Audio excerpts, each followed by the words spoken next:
Giancarlo Gentilini e Maria Assunta Pace scendono i gradini del municipio di Viano, piccolo comune alle porte di Reggio Emilia. Lo sceriffo ha appena sposato, così la chiama ripetutamente, la sua Maria. Arriva lui per primo, gardenia all'occhiello e spilla degli alpini, saluta l'amico sindaco Giorgio Bedeschi, leghista in terra storicamente rossa. Ma io sento un sindaco della Lega il quale ha sposato il Vangelo secondo Gentilini, Dio, patria e famiglia.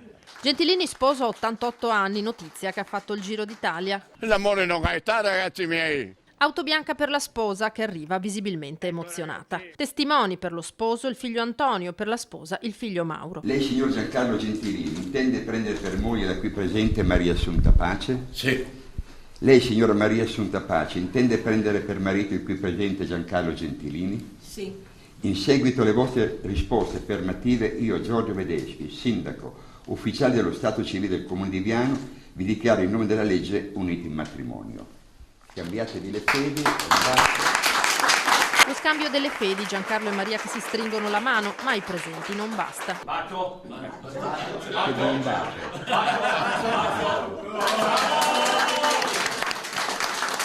L'uscita, le foto, la passeggiata mano nella mano verso il ristorante. Felice perché sta andando tutto bene, ho ricevuto anche i complimenti da tutti e per cui è una giornata molto bella e felice.